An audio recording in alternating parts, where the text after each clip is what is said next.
Hello, viewers, and welcome to the latest installment of the LOTR LCG Progression Series, a production by Cardboard of the Rings, the bi-weekly podcast about the Lord of the Rings, the card game, which is a living card game by Fantasy Flight Games. My name is Mitch. And my name is Matthew. And today, we're going to be taking a look at the very first of our nightmare difficulty scenarios. So this is a souped-up version of Passage Through Mirkwood, and let's start things off by introducing our player decks. So starting with myself, in this video, I'm going to be running the slow version of the Outlands deck. So I have here Luwin the Fair and Elrond, so that I can afford allies from all four different spheres of influence. I've also got Glorfindel to enable Asphalloth, since we're up against a ton of 2 progress token locations, and also to enable me to run a Test of Will. Something that we're going to be going up against in this scenario is a lot of different encounter card effects that deplete characters of their actions. So I'm running cards like Unexpected Courage, Ranger Spikes to make sure to trap enemies in the staging area, and because I've got Elrond's healing bolstering effect, I've got the maximum number of Wardens of Healing. So this is actually going to be the very first time I've ever played any Nightmare scenario, even though I've had these sitting in my closet for about 6 months now. But what are you running, Matthew? Well, after taking a break from the Tactics Sphere in our Against the Shadow Adventure Pack playthroughs, I'm returning to my trusty Baragon, my favorite Legolas, and for a little bit of Spirit Love, since you took Glorfindel, I'm taking the lovely Eowyn for some, not only some willpower boosting, but also to give me access to some of the spirit cards, like you mentioned, Unexpected Courage, A Test of Will, the Galadrim's Greeting, and so on and so forth. Otherwise, I've just got sort of the typical tactics attachments and allies, and hopefully it's enough to overcome the nightmarish Passage Through Mirkwood.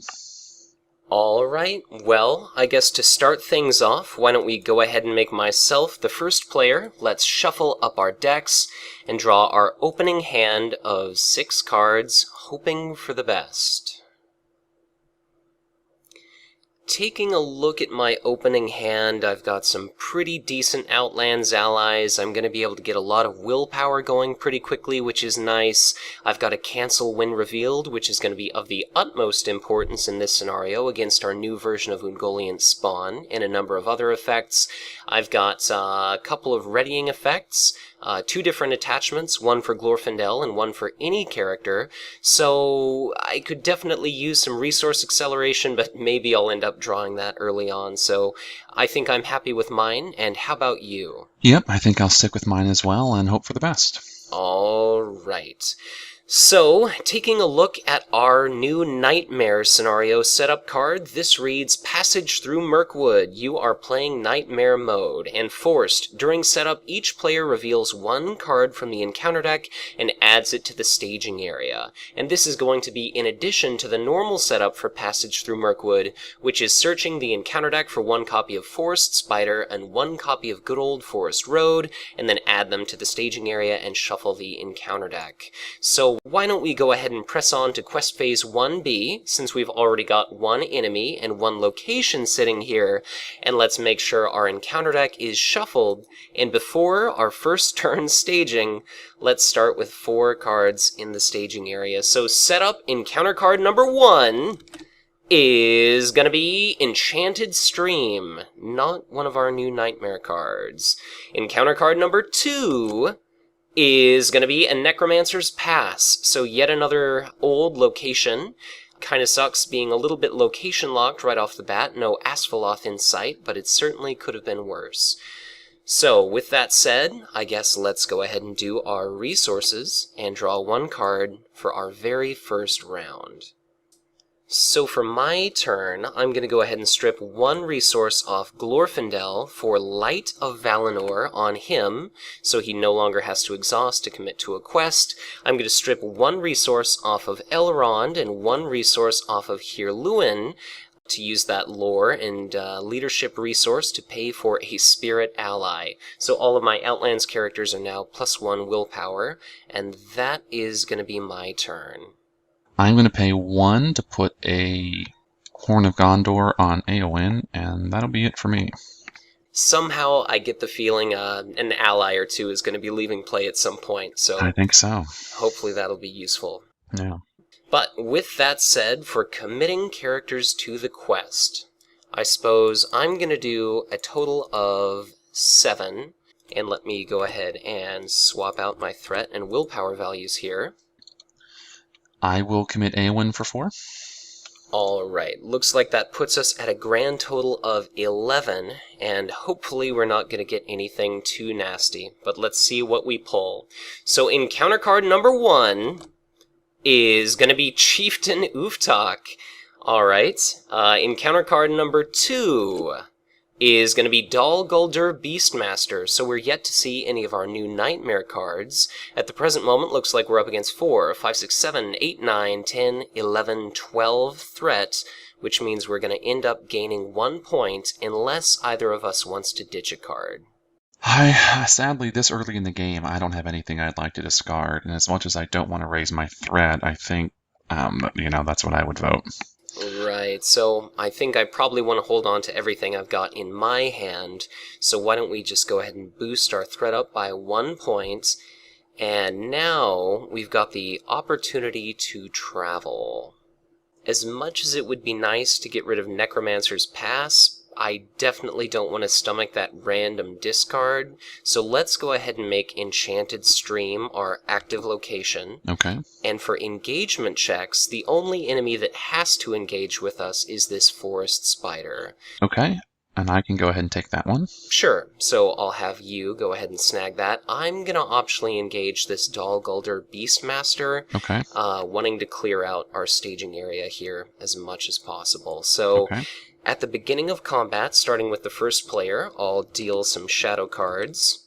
And now that we're actually resolving attacks, this Dol Guldur Beastmaster's forced effect here is going to trigger. So let's go ahead and toss out that shadow card. Okay.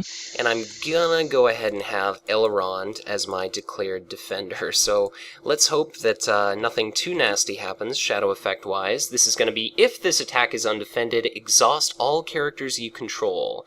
And this is a very nasty enemy that I definitely don't mind seeing, one of our new Nightmare cards. Yep. Second shadow card is going to be absolutely nothing, and I'm glad we don't have this coming off top of the encounter deck either. I agree. So Elrond takes no damage. Those are probably the 2 nastiest cards there. I'm glad to see them go. Right. Alright, Baragon will defend for me. Alright, so Forest Spider attacks for 3. Let's see what happens. This is going to be, if attacking enemy is an insect, deal it 2 additional shadow cards. And good on the LOTR LCG designers here for realizing that spiders are not insects. Yeah, at the same time, I've always thought it was odd because the only insects in this encounter deck are other forest flies. So forest flies have to get forest flies as a shadow card, which I think is pretty rare that would happen. I think it should have said insect or spider, but regardless, it doesn't happen. I imagine the Hummerhorns are also insects, but that's still they might. like 4 cards out of the deck. Right. So in any case, looks like we've made it. For attacking back, can Legolas lend Glorfindel some aid? He certainly can. Alright, so Glorfindel and Legolas, grand total of 6, is going to be sufficient to kill Dol Guldur Beastmaster. Those shadow cards are gone, and that's going to make 2 progress on Enchanted Stream, which is going to be removed. At the end of combat, let's go ahead and get rid of this Forest Fly shadow card, and then Forest Spider is going to drop down to 2 attack. So, perfect. Let's go ahead and control our... As a side note, I pulled up our trusty LOTR LCG.com, and you're right, the Hummerhorns are indeed an insect, so my bad.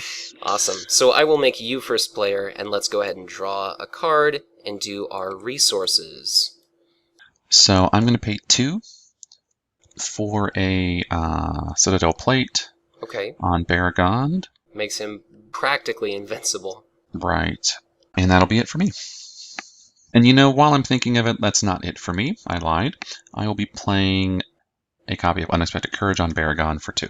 Awesome. Great play. So, I suppose, with that said, I will strip 2 resources off of Elrond and Hirluin, and I'm gonna go ahead and do a Hunter of Lamadon with 2 willpower, and after I play this, I can discard top card of my deck, And if it's Outlands, I get to add it to my hand. It just so happens to not be Outlands. Oh, boo. Definitely a crappy card to get rid of, but nothing I can do about that, and that is going to be my planning. So, for committing characters to the quest, it looks like we're currently up against 6 threat worth of enemies and locations here. Who are you thinking of committing? Trusty Eowyn, and that's it for me. For me, I think I'm going to do 3, 4, 5, 6, 7, 8, 9 total. So that's going to bring our total to 13, and I think maybe I'm also going to send Elrond just for good measure. So that's going to bring us up to a grand total of 16. And it feels like it's been so long since I've played him, I've forgotten that he has 3 willpower. That's pretty ridiculous. So 16 committed to the quest. Let's see what we get. So encounter card number 1 is going to be another Dol Guldur Beastmaster. Okay. Again, this is Nightmare mode, right? Encounter card number 2 is going to be Great Forest Web. Okay. And, interesting. So, looks like we're up against 2, 4, 5, 6, 7, 8, 9, 10 threat total. Okay. So we're going to do 1, 2, 3, 4, 5, 6 points. And that is going to bring us to travel. Okay. For travel, looks like we've got a number of different options here. We've got the Great Forest Web, we've got Necromancer's Pass again, we've also got the Old Forest Road. Trying to think about how we can get as much threat as possible out of the staging area.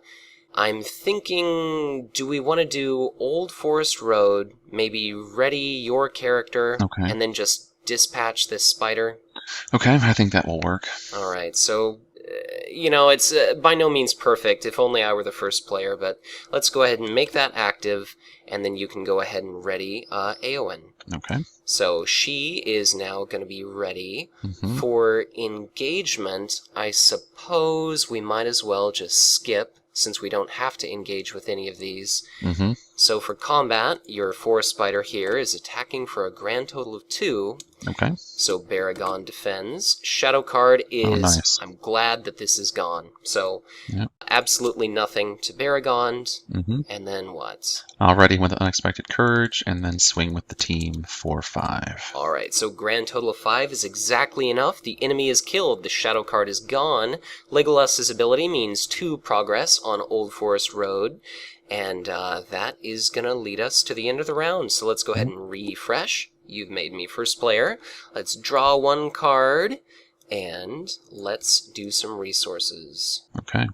For my planning, because of what I drew during my resource phase, I think I'm actually going to hold on to all of my resources. So, again, as soon as I can get Steward in play, things are going to be looking up pretty quickly. But until that point, I feel like we are kind of struggling a little bit. But I will pass, and anything for you. Yep, I will pay 1 for a Vassal of the Windlord, Cool. 2 for a Defender of Ramas, Awesome. and that is it for me. Alright, so I suppose once again that is going to bring us to the quest phase. At this point, we're up against 4, 6, total of 9 threats. There's a lot of nasty nightmare stuff left. I do have a cancel when revealed. We don't have a convenient means of readying, say, my Elrond, but I suppose I should still probably commit a lot of characters to the quest. So I think I'm actually going to send my entire team. So I'm going to send a total of 12. Okay. And looks like you make it 16 once again. Mm-hmm. So let's see what we pull. So, encounter card number 1 is going to be Ungoliant's Brood. And this kind of sucks. Yep. Because I don't have a trap in my hand in the staging area. And this is going to be after one of us engages Ungoliant's Brood, and looks like your threat is sitting right there at its engagement cost. Mm-hmm. Your cards cannot ready for the remainder of the round. Right. Which is going to set you up to be in a bad spot for next turn. Mm-hmm. But encounter card number 2 is going to be Forest Flies, and this is going to be after you engage it, deal 1 damage to each exhausted character you control, which really isn't the end of the world, but this is 4 threats. So we're going to be up against 4, 5, 6, 7, 8, 9, 10, 11, 12, 13, 14, 15. So we are going to make one single point, which is going to be enough to get rid of our old forest road. And that is going to lead us to travel. None of these options are really looking too appealing. I was almost hoping that you'd get a double Ungoliant's Brood, so we wouldn't have to stomach that effect twice, but we've got a couple different options here. Great Forest Web is a little bit scary because of Ungoliant's Brood, and then our other option here is Necromancer's Pass, and this could end up horribly, but I think we need to get rid of this threat, and I need to make this the active location. So I'm going to go ahead and make this active, Okay. and then let's randomly discard 2 cards. So even though I've got a lot of great stuff, hopefully I'm not going to lose Peace and Thought, but let's see what happens. So random discard 1 is Peace and Thought, which I guess I can live. Random discard 2 is going to be a Test of Will. Shit. So, yeah, here's hoping that doesn't completely screw us over, but that is now gone. Okay. Maybe I'll draw a herdsman or something. So, Okay. that is travel. For engagement, Ungoliant's Brood has to go to you, but this Forest Flies has to go to one of us. Right, and it would wipe out your 2 allies, so I have to take it. Right, so I suppose you'll take it. Yep. That's going to be 1 damage to Eowyn. Mm-hmm. So not really that big of a deal. Ungoliant's Brood is also going to go to you, Yep. so now you're not going to ready for the remainder of the round. Right. So, alright, let's do some shadow cards. Right, so let's give 1 to the Forest Flies and 1 to Ungoliant's Brood, and how do you want to deal with these? I'll have Defender of Vermos do the Ungoliant's Brood. Alright, so let's go ahead and flip that shadow card. It is going to be absolutely nothing. So Okay. Defender of Vermos does survive, Mm-hmm. but it's not going to ready. And then how about Forest Flies? I'm going to do that undefended. You're absolutely sure? Absolutely sure. Alright, let's flip that shadow card. It looks like this is one of the nastiest shadow cards. This is going to be 2 damage to each player, to each character the defending player controls, but you do have a hasty stroke, so... I do indeed. Alright, so not going to have to worry about that. Nope. Where do you want to put that 1 point of damage? Beargond? Makes sense with his big pool of hit points. Right. And then for attacking back, unfortunately, I cannot help you, but how do you want to deal with these? So I will have Legolas attack the flies, and I think that'll be it. Okay, so exactly enough to kill the flies. So it is killed. Shadow card is gone. It's going to be 2 progress tokens on Necromancer's Pass, which is going to be fully explored, and is now gone. So you've got some exhausted characters here, but next time I'll be able to help take the heat off of you with a trap in the staging area. So Okay. I guess at the end of combat, the spider's web is going to be gone, and let's go ahead and move on to the refresh phase. So make sure to boost your threat, but not ready any of your characters. And then I'll just good old Control R. So I'll make you first player. I will draw 1 card, and I'll do resources. So I'm going to pay 2 resources for another Defender of Vermos, Great. and that'll be it for me. Okay. And for me, I think what I'm going to do is I'm going to do 1 resource off of Elrond in order to do a Knights of the Swan, which gives all my Outlands guys +1 attack. And then I'm going to do 1, 2, 3 resources for a Forlong, and I presently control Outlands allies of 4 different spheres. So Forlong is going to ready at the beginning of each phase, which is going to be immensely handy. As my final action, I'm going to spend 2 resources off of Glorfindel for an Unexpected Courage. And I'm assuming probably Legolas is the best recipient of this? Yeah, Legolas or Elrond, I think. Yeah. Heirloom would be nice at some point. He's just not all that pumped up yet. Right. So in the short term, Legolas, because he can provide progress, is probably the safer bet. I think it's probably best on Legolas if you want to go ahead and take control of that. So I'll toss that over to your side of the table. All right, and I'll go ahead and use it to ready him. Great. And I guess that is going to bring us to quest phase yet again. Yep. And so I obviously cannot commit anything. This is starting to get a little bit scary because now I don't have my Test of Will insurance card in hand. So Necromancer's Reach is going to make very short work of these Outlands allies with 1 hit point, but I feel like at this point it's probably a risk we're going to need to take, especially without Eowyn being able to commit to the quest. But we only need to make 2 progress to pass on to our next quest phase, so for me, I guess I could do 2, 5, 6, 7, 8, 9, 10, 11, 12, 13, 14. Okay. I think I'm actually going to step back my Aether Swordsman, so if I were to lose all my other allies, this would be the most painful blow. So I'm going to send a modified 6, 7, 8, 9, 10, total of 12, and we're currently up against 6.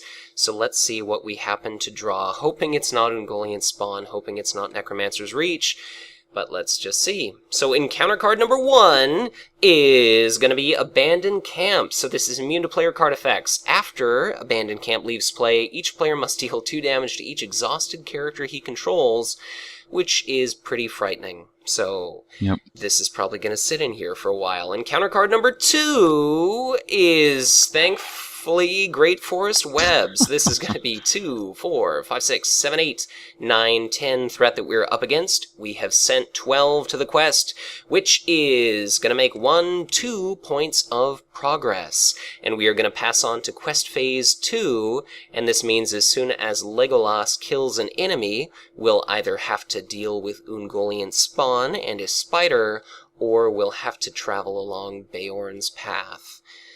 But that is going to be the quest phase. For travel, do we want to go to a Great Forest Web? Yeah, we certainly could. I could just exhaust Baragond and then ready him again. Right. I suppose there's not a whole reason not to do that. So Let's go ahead and make one of those active. I suppose I'll exhaust Glorfindel. Okay. For engagement, do we want to leave these enemies in the staging area or try and deal with them? I don't really think I can deal with them effectively, so I say we just leave them. Too many shadow cards, he's too beefy, I can't kill him, so... Yeah, looks like our threat isn't too close to 35 yet, so we can probably get away with leaving them in there for a little bit longer. But for combat, your Ungoliant's Brood gets 1 shadow card, and how do you want to deal with it? Defender of Vermas. Alright, so let's see what we pull. The shadow card is going to be a Necromancer's Reach. Glad to see this gone. Yeah, we weren't that far from it. Okay, perfect. So he survives. Right, and no damage to him. And then for returning fire, I'm going to swing with everyone. All right. So a total of 7. All right, so grand total of 7, and looks like your vassal is going to sacrifice itself for the glory of the greater good, but it's a resource for Eowyn. Hopefully one of us ends up getting a test of will. Yeah. But I suppose that's the round. Let's go ahead and Control R to refresh. You've made me first player. I will draw 1 card. Didn't end up getting as lucky as I thought I was going to. Looks like I forgot to ready Forlong during the travel phase, but of course that didn't end up mattering. Right. So hey Mitch, not only did you forget to ready Forlong, but we forgot that Legolas just killed the Brood, so we should have cleared out the Great Forest Web. Right. You're exactly right. So let's go ahead and do 2 progress tokens on that. That is now gone. And for my planning, why don't I go ahead and strip 2 resources off of Hirluin and Elrond to do a Hunter of Lamedon. Hopefully I'll have better luck than I did before, and I'll draw 1 card, or reveal 1 card, hoping it's a Knights of the Swan. It ended up being a Steward of Gondor, so I'm going to go ahead and discard that. Definitely sucks to see that go. But that is going to be my turn. Okay, I'm going to pay 1 for a Rivendell Blade on Legolas. Great. And that is it for me. Well, that... Oh, no, that is not it for me. A1 has plush with 3 resources. I'm going to pay 1 for a chump, the Minas Tirith Lampright. Okay. Well, that certainly works. Yeah. So, for committing characters to the quest, looks like we're currently up against 8 threat. You're 2 points of threat away from 35 when all these guys come and engage with us. But I don't think there's really any threat-raising type effect here. We've got an Ungoliant Spawn left in our encounter deck, and we've got 1 Necromancer's Reach. There are 20 cards left. So for committing characters, keeping in mind we only need to make 2 points, I'll definitely do 5. Hirluin would make it 7. Elrond 10. And I think I'll also send a Hunter of Lamadon, so I'm going to send a modified 12. Okay, and I'll send 4. Okay, so grand total of 16, and let's see what we reveal. So encounter card number 1 is going to be a Forest Flies, so this is going to be 4 threats. Encounter card number 2 is going to be another Abandoned Camp, so this is going to be 6, 7, 8, 9, 10, 11, 12, 13, 14 threat that we're up against, and that means we're going to end up making exactly 2 points of progress. So, let's go ahead and put 2 points of progress on a fork in the road, and that means we've completed Quest Phase 2B, and the forced effect triggers to proceed to one of the 2 chosen path stages at random. So our options are Don't Leave the Path, where we have to deal with a new version of Ungoliant Spawn added to the staging area, and Beorn's Path, which we cannot defeat while Ungoliant Spawn is in play, and we have to make 10 progress. So I'm not exactly sure which would be easier for us, but let's go ahead and use a new feature of Octagon here to choose a number between 1 and 2. So 1 is going to be our top quest card, and 2 is going to be the bottom. Random number is going to be 2, which is Beorn's Path. Ugh, I was hoping for number 1 because we got Beorn's Path in our initial playthrough video, but also because I don't want Ungoliant Spawn revealed from the encounter deck. Right, so being added is far more gentle than the alternative, considering that when revealed effect we'll probably end up seeing, but maybe we'll end up getting it as a shadow card, which would be bad, but certainly not nearly as bad. So, for travel, I suppose there's no reason not to go to the Great Forest Web once again. I'll make that active. So I think I'll exhaust Glorfindel, and I'll go ahead and ready Forlong during the travel phase. Alright. I exhausted Baragon and then readied him with Unexpected Courage. Okay, let me go ahead and condense our staging area here. For engagement, the Forest Flies is going to engage with one of us. I suppose it's safest to take it over to your side. Although poor Eowyn, she'll be one hit point away from death, which could be bad, but yeah, Right. We're going to have to do that. Who knows, at some point maybe I'll end up drawing a healer, but hopefully this game will be over before it matters. So let's bring the Flies over to your side, so she takes 1 point of damage. And then, I suppose, shall I optionally engage our Chieftain? Yeah, sure. Okay, so I'll pull him down to me, and then let me condense our staging area one last time, and I suppose we'll move on to combat. Okay. So shadow cards as follows. Are you willing to defend Chieftain for me? Sure, Baragon will do that. Alright, so he doesn't actually get his resource token until the end of enemy attack resolution, so he's only swinging for 3. His shadow card is going to be choose and discard 1 attachment from the defending character. I suppose Citadel Plate? Yeah, I'll get rid of that. Okay. As much as I don't. I mean, I could hasty stroke it, but I think I'm going to save it, so I'll just get rid of that. Okay. And Baragon, of course, takes no damage. Mm-hmm. How about Forest Flies? One of my Defenders of Vermoss. Okay. And Shadow card is going to be choose and exhaust 1 character you control. Okay, I'll just do another Defender of Vermoss. Sure. Or this terrible Lamprite. Yeah, I was going to say, I mean, not that I need the extra attack power, but technically the Lamprite's probably better. Yet another use for our ally we forgot to include in our video here. Right. So for attacking back, I can muster 2, 3, 4, 5, 6, 7 attack strength myself. And Legolas will add 3 to that to make it 10. Not counting the Rivendell Blade, which we don't need. Right, Yes. exactly. So Chieftain Uvtok is Control V, added to our victory display. That Shadow card is going to be discarded. And then, I suppose, there's no reason not to Ping this guy. Right, already. So we make the 2 progress tokens. Yep. So, active location gone. And then I will exhaust Legolas to attack my flies. Alright, so the flies are going to be destroyed. Shadow card is going to be gone, and that is going to be 2 out of the 10 progress required for Beorn's Path. Okay. So that leads us to the end of the round. Let's go ahead and control R. Pray for that test of will. Let's draw 1 card. I was not quite as lucky as I was hoping to be. Neither was I. I'll do my resources. And what do we get to see from you this turn? I will do 2 for Gondorian Spearman. Okay. And then 1 for a vassal. And that's it for me. Alright, for me, I'm going to go ahead and do a very good tail.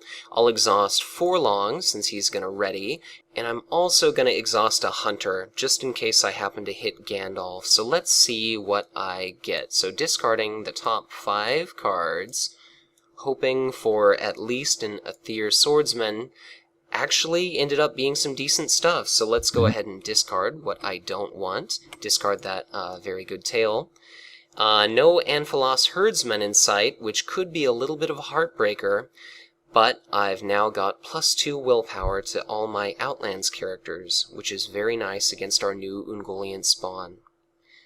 The only other thing I'm going to do for my turn is I'll spend 2 of these resources, and I'm going to go ahead and put out a Warrior of Lothernok to boost up my Outland character's defense strength. So the lack of that Amphalos Herdsman might ruin us during the quest phase, but let's hope that doesn't happen. Right. So, who are you going to commit? All I can do is my 4. Alright. I guess there's not really too much reason not to make a big push right now and hope that we end up making it. So why don't I do a lot of characters, all of my heroes for a total of 9. Forlong technically readies at the beginning of questing. Exactly. So Forlong readies. He makes it 12. Both of my Aether Swordsmen here make it 18. My Warrior of Lothernok makes it 21. And another Hunter of Lamadon would make it 24, for a grand total of 28. That should be pretty good, barring disastrous encounter draws. In fact, I'm sending so many, why don't I go ahead and pull back Elrond? Because the worst that we can get is 8, I think, added to the staging area, so that should be plenty. So with a grand total of 25, let's see what we reveal. So, encounter card number 1 is going to be Ungoliant's Brood, which hopefully isn't going to end up mattering. And the Moment of Truth, encounter card number 2, is going to be a King Spider. So each player must choose and exhaust 1 character he controls. I will exhaust Glorfindel. I will exhaust the Lamprite. And in fact, I guess I'll exhaust a Knight of the Swan, since it's character and not hero. So, looks like we're going to be up against 1, 2, 3, 4, 5, 6, 7, 8, 9, 10. We've sent a grand total of 25 to the quest, which means we're going to end up making 15 progress, which is going to put us at 17 out of the 10 quest points required to complete Beorn's Path. So, looks like Ungoliant Spawn version 2.0 did not even rear its ugly head, but Matthew, we have completed Nightmare difficulty Passage Through Mirkwood. Any final thoughts about the first of these exceptionally difficult scenarios?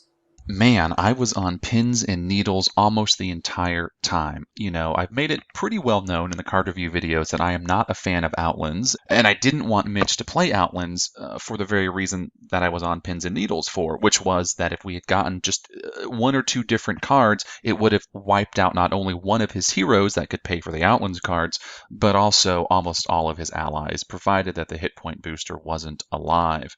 We got, I think, extremely lucky in the sense that we didn't get Ungoliant's spawn or some of the other effects that would have wiped out his entire side of the table. So I definitely think it's fun. Passage of Mirkwood is a quest that I have a lot of nostalgia for. I think ramping up the difficulty is quite nice. We saw a lot of the nasty effects. We didn't see everything. There are a few cards that we still didn't see. We either saw them as shadows or they just didn't come up at all. That abandoned camp is super scary, but it's one of those things where I just really don't think anyone would ever travel there. There's only 3 copies in the deck, so the worst they could be adding is 6. The problem is a lot of the newer cards have such high threat that that could be a problem, but I think that's a location that definitely needs to stay in the staging area. Yeah, it was definitely a fun game in the tense sense. I think of the 3 new Nightmare packs for the core set that this is probably the easiest. I have played this one before and beaten it. I have yet to play Journey Along the Anduin Nightmare or Escape from Dol Guldur Nightmare, so we'll see how those go. But yeah, I had a good time, minus sort of the heart palpitations your side of the table was giving me with every encounter drop. But what did you think of this particular quest, since you've never played it? Well, I guess I definitely enjoyed the quest, even though I've gotta say the quest phase was a little tense. In retrospect, I'm not sure that Elrond was necessarily the best choice. He certainly helped me get some allies into play, but I can't help but wonder if Barivor would have been a better choice, just to fill my hand with cards, maybe ending up getting a Steward of Gondor on Hirluin, and then not necessarily having to rely on Elrond there. It certainly seemed like you had our defense covered for us, unexpected courages all over the table, but it really, really hurt that I didn't end up getting any of those Anphalos herdsmen. Whether or not it was a mistake back when we traveled to that Necromancer's Pass and I did that random discard, I'm not exactly sure. We didn't really end up paying for it too dearly, Right. but between the two of us not drawing that test of will definitely made things more difficult. I'm going to go ahead and pull up our new version of Ungoliant Spawn, which I was pretty nervous about drawing. Looks like it's right here. And what this would have done is if we would have revealed it during the quest phase, every single character committed to the quest would have gotten -2 willpower, and if it would have had 0 willpower, it would have been discarded. So before I drew that second Aether Swordsman, that would have destroyed all of my Outlands allies. We were very lucky with the Necromancer's Reach, but considering I had 31 cards left in my deck, I was a little bit surprised I did never see a Herdsman. I think both of my Hunters of Lamedon flopped, the Very Good Tale certainly worked out alright, but the Outlands deck, it's certainly powerful once it gets to this point in the game, but it just makes me feel so tense because all of these characters are so squishy. So it was nice that I got Forlong up and going. I'm sure I forgot to ready him. But be that as it may, I had a good time. I think this was a fun first play for Nightmare Passage Through Mirkwood, and I'm excited for the rest of our first season of Nightmare decks once we get around to making videos for those, and I'm also looking forward to playing through Season 2. Yeah, I just looked at my deck, and my test of will was quite a bit down there, so I wouldn't have seen one anytime soon. And you're losing that piece and thought might have sucked, but through a very good tale and some other things, we saw what was coming up, so you wouldn't have been really drawing perhaps what you would have hoped for. You might have gotten the Asphalloth or something, but I don't think we needed it too much here towards the end. But yeah, definitely a great playthrough. Little scared of Journey Down the Anduin, but we'll have to see how it goes. Yeah, I was a little bit surprised about the proportion of Nightmare cards to the original stuff. Taking a pretty extensive look at the encounter deck before we actually played this, I was way more nervous about effects like Ungoliant's Brood absolutely wrecking us, maybe that in conjunction with King Spider. We were pretty handily able to dodge out of the way of that Forest Fly's forced damage effect, and even without Asphalloth, we certainly dealt with a lot of those 2 quest point locations, so I enjoyed this one. I'm excited for what else there is to come, and looking forward to finishing our Against the Shadow cycle and trying out Black Riders. It was tempting to do some undefended attacks against those forest flies, but the shadow cards just some of them are pretty brutal, like Ungoliant Spawn here. If you look at her shadow effect, it's nasty.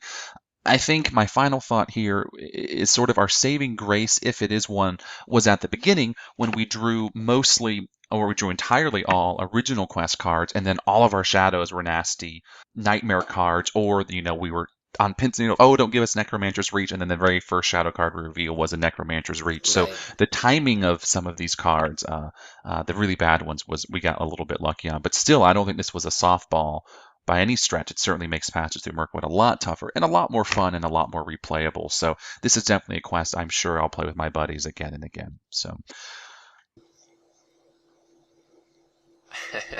Definitely. I'm very glad we didn't end up getting too many 4-threat enemies front-loaded in the encounter deck, just because it was very convenient to be able to have those Beastmasters sit there when we couldn't deal with them, have Ooftok sitting there when we couldn't deal with him either. We didn't have to deal with any of these surging treacheries that add enemies back into play that would have been a nightmare. We didn't have to deal with exhausting all heroes one-player controls, nor did we have to deal with this horrible 4-threat location here that every time a spider enters play, each player has to choose and exhaust one character, so there's a lot of nasty stuff we didn't see. Certainly Asphalloth would have made those much more manageable. I think I decided to go with 2 copies instead of 3, but now that these scenarios are print on demand, hopefully more and more players are going to get an opportunity to play through these, and hopefully all of you guys enjoy these just as much as Matthew and I did. So I suppose we might as well bring this video to a close. So as always, thank you guys for checking out yet another production in the Progression series. If you enjoyed this video, be sure to hit that like button, subscribe to our channel if you have not done so already. Feel free to leave a comment below if you'd have approached deck building different than Matthew and myself. We always enjoy hearing from you guys. So until next time, take care.